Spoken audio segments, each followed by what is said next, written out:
जब भी हम चांद, तारों और अंतरिक्ष की बात करते हैं तो ब्लैक होल का जिक्र अपने आप ही हो जाता है। ब्लैक होल क्या है, ये सवाल हमेशा से ही खगोल विज्ञान के लिए रहस्यमय चीजों में से एक है। जो विज्ञान में रुचि रखते हैं उनके अंदर ब्लैक होल के बारे में जानने की हमेशा से उत्सुकता बनी रहती है। ब्लैक होल को कृष्ण बीवर भी कहा जाता है। वैज्ञानिकों का ऐसा मानना है कि सुपरमैसिव ब्लैक होल उन प्राइमोर्डियल ब्लैक होल से बने होंगे जो बिग बैंग के ठीक बाद अस्तित्व में आए थे। हमारे ब्रह्मांड में कई ब्लैक होल है। ब्लैक होल हमारे अंतरिक्ष में ऐसी जगह है जहाँ बहुत ही ज्यादा गुरुत्वाकर्षण बल होता है। इनकी ऊर्जा इतनी है कि कोई भी चीज इसके आर पार नहीं जा सकती। यहाँ तक कि प्रकाश भी इनसे होकर नहीं जा सकता। यहाँ भौतिक विज्ञान का कोई भी नियम काम नहीं करता। ब्लैक होल की खोज कार्ल स्क्वार्ज़शील्ड और जॉन व्हीलर ने किया था। स्टीफन हॉकिंग ने ब्लैक होल के बाहरी हिस्से को हॉरिज़ॉन बताया। हॉकिंग के अनुसार ब्लैक होल रेडिएशन के चलते एक पूरी तरह से द्रव्यमान मुक्त होकर गायब हो जाता है। आइंस्टाइन के लॉ ऑफ जनरल के अनुसार ब्लैक होल की शक्ति इतनी ज्यादा होती है कि इसके आसपास आने वाली कोई भी चीज इसके प्रभाव से बच नहीं सकती।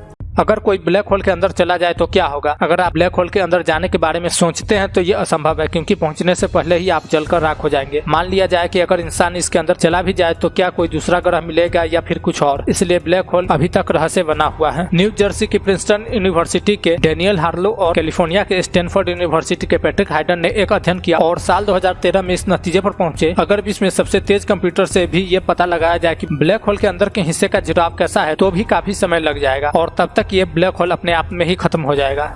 पृथ्वी पर मौजूद सभी तत्व यहीं पर नहीं बने हैं। कई भारी धातुओं के निर्माण के लिए तो ऐसी परिस्थितियों के निर्माण की जरूरत होती है जिनका पृथ्वी पर होना संभव ही नहीं है। इसकी एक वजह यह है कि सोना, चांदी, थोरियम, यूरेनियम जैसी भारी धातुओं के निर्माण में असीम ऊर्जावान हालात की जरूरत होती है। ऐसी स्थितियां सुपरनोवा विस्फोट या फिर न्यूट्रॉन तारों के टकराव से ही पैदा हो पाते हैं। लेकिन नए शोध में वैज्ञानिकों ने दर्शाया कि इस तरह के तत्व नवजात सक्रिय ब्लैक होल के ठीक बाहर के छल्ले में भी बन सकते हैं जब वह धूल और गैस को निकल रहा होता है। इन चरम वातावरण में न्यूट्रॉनों जैसे कणों का तेज दर से उत्सर्जन प्रोटॉन को न्यूट्रॉन में बदलने का मौका देता है। इससे न्यूट्रॉन की संख्या में बढ़ोतरी हो जाती है और भारी तत्वों या धातुओं का निर्माण होने लगता है। जर्मनी में हेवी आयन रिसर्च के लिए GSI हेमलोट्ज सेंटर के खगोल भौतिकविद ने बताया कि उनकी टीम ने इसका अध्ययन कैसे किया। जस्ट ने बताया, हमारे अध्ययन में हमने विस्तृत कंप्यूटर सिमुलेशन के जरिए व्यवस्थित तरीके से बड़ी संख्या में डिस्क विन्यास में न्यूट्रॉन और प्रोटॉन के बदलाव की दर की पहली बार पड़ताल की। हमने पाया कि डिस्क कुछ स्थितियों के बने रहने पर न्यूट्रॉन के लिहाज से बहुत समृद्ध होती है।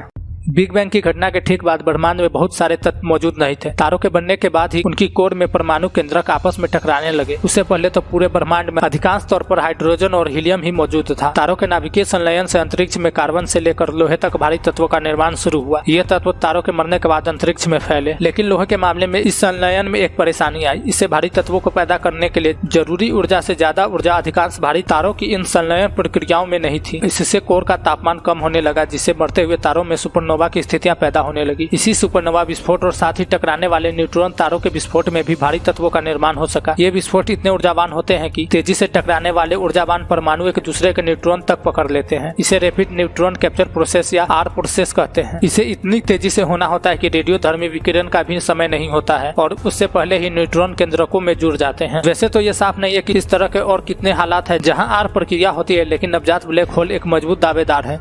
ब्लैक होल तब बनते हैं जब दो न्यूट्रॉन तारों का विलय होता है। उनका संयुक्त भार उन्हें ब्लैक होल की श्रेणी में लाने के लिए काफी होता है। जस्ट और उनके साथियों ने यह जानने का प्रयास किया कि क्या ऐसा हो सकता है। शोधकर्ताओं ने कंप्यूटर सिमुलेशन चलाकर ब्लैक होल की अलग अलग स्थितियों का अवलोकन कर पाया कि अगर हालात मुताबिक हुए तो R प्रक्रिया न्यूक्लियर सिंथेसिस इन वातावरण में हो सकती है, जिसमें डिस्क का कुल भार एक निर्णायक कारक होगा। लेकिन यह अधिक नहीं होना चाहिए। शोधकर्ताओं की उम्मीद है कि भविष्य में इनका परीक्षण करना संभव हो सकेगा।